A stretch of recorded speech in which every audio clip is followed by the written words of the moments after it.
Hello friends, నా పేరు విడి రావు. మీరు చూస్తున్నారు విడి రావు ఛానల్.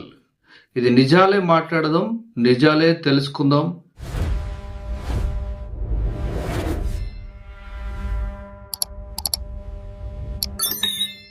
మీరు వీడియోని చివరి వరకు చూడండి. అలాగే వీడియోని లైక్ చేయండి, షేర్ చేయండి, కమెంట్ చేయండి, సబ్స్క్రైబ్ చేయండి. ఆ గంటను ఆల్ అని ప్రెస్ చేయండి. నేను చేసే ప్రతి వీడియో మీకు వెంటనే నోటిఫికేషన్లో వచ్చేస్తుంది. 24 ఏళ్లుగా నరకం, చిట్ట చివరికి న్యాయం జరిగింది. 24 ఏళ్లుగా ఎవరు ఈ నరకాన్ని అనుభవించారు? చివరికి న్యాయం ఎలా జరిగింది, ఏంటి ఆ కథ ఏంటి అనేది మనం ఈ వీడియోలో తెలుసుకుందాం. అప్పుడే కొత్త జీవితంలోకి అడుగుపెట్టిన ఒక అందమైన అమ్మాయి.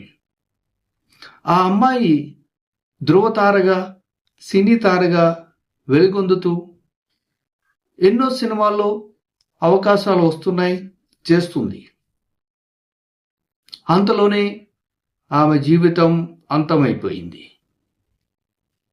ఇది హత్య, ఆత్మహత్య, అత్యాచారం చేసి హత్య చేసి ఆత్మహత్యగా చిత్రీకరించారా?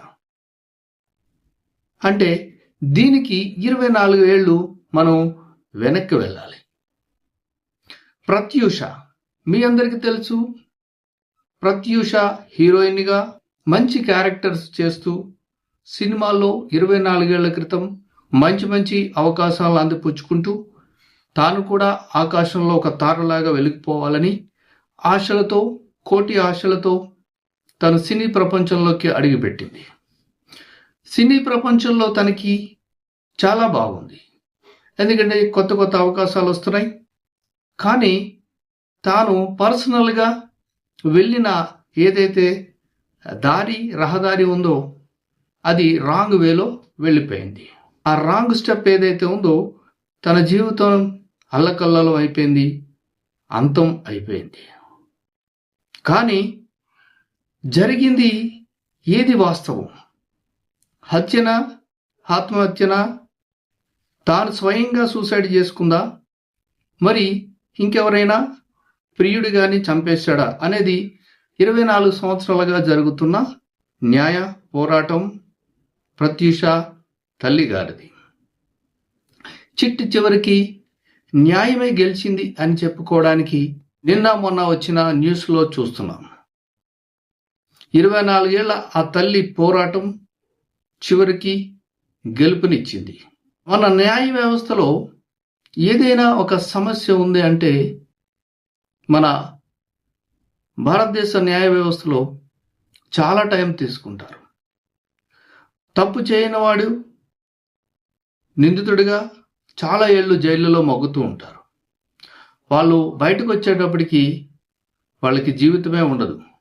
బయటకు కూడా రాని వాళ్ళు ఎంతోమంది ఉండవచ్చు, ఉంటారు కూడా. కానీ న్యాయం అనేది చాలా సంవత్సరాలు తీసుకుంటారు. ఈ లోపల చాలా జీవితాలు అంతం అయిపోతాయి. ఈ కేసులో కూడా 24 సంవత్సరాలు అయిపోయింది. చూస్తూ 24 సంవత్సరాలు. నేను ఇది తెలిసేటప్పటికి అప్పటికి నా వయసు 25, 26 సంవత్సరాలు. అంటే నాకు కూడా ఆల్మోస్ట్ 50కి దగ్గరలో ఉన్నాను. అంటే 24 సంవత్సరాలు అయిపోయిందంటే ఎన్ని సంవత్సరాల ఈ కేసు అనేది నేను కూడా ఆశ్చర్యపోతున్నాను.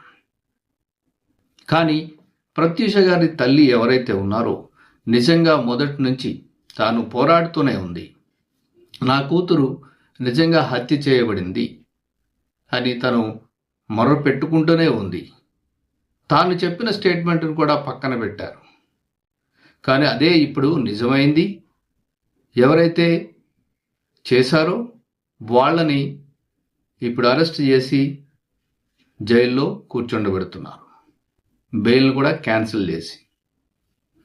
సో ఏదైనా సరే న్యాయం జరుగుతుంది. ఎప్పటికైనా కూడా న్యాయమే గెలుస్తుంది. ఇది వాస్తవమే. కానీ అప్పటికి జీవితాలు ఉండొచ్చు, ఉండకపోవచ్చు. ఎందుకంటే కుటుంబ వ్యవస్థ అనేది ఈ ప్రపంచంలో చాలా చాలా ముఖ్యమైనది. ఆ కుటుంబంలో ఏ వ్యక్తికైనా ఏదైనా జరిగితే ఆ కుటుంబం అల్లకల్లోలం అయిపోతుంది. మరి న్యాయం ఎక్కడ జరుగుతుంది? ఆ తల్లి ఎంత మనోవేదన చెంది ఉంటుంది 24 సంవత్సరాల నుంచి. ఎందుకంటే నా కూతురు ఒక ఒక తారగా వెలిగిపోతుంది.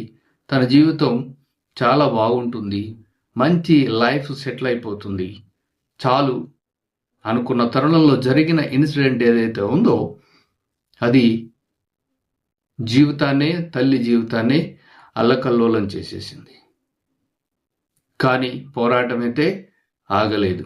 చివరిగా న్యాయమే గెలిచింది. కానీ 24 ఏళ్ళు ఆ తల్లి ఎంత నరకాన్ని తన మనసులో అనుభవించి ఉంటుంది తన కూతురు కోసం. అందుకే మన భారతదేశంలో ఏదైనా సరే చాలా త్వరగా న్యాయం జరిగితే, తీర్పులు జరిగితే, శిక్షలు అమలైతే చాలా బాగుంటుంది. అలాగే రూల్స్ అండ్ రెగ్యులేషన్స్ ఏవైతున్నావో అవన్నీ కూడా మార్పులు జరిగితే చాలా బాగుంటుంది. ఈ భారతదేశంలో ఉన్న ప్రతి పౌరుడు సంతోషంగా, కుటుంబాలు సంతోషంగా జీవించే అవకాశాలు కూడా చాలా ఉంటాయి. మనకు అన్యాయం జరుగుతుంటే మనం న్యాయంలోకి వెళ్ళడానికి మనకు అవకాశాలు చాలా ఉంటాయి. చివరికి న్యాయమే గెలిచింది. ప్రత్యూష కేసు ముగిసింది. Thank you for watching.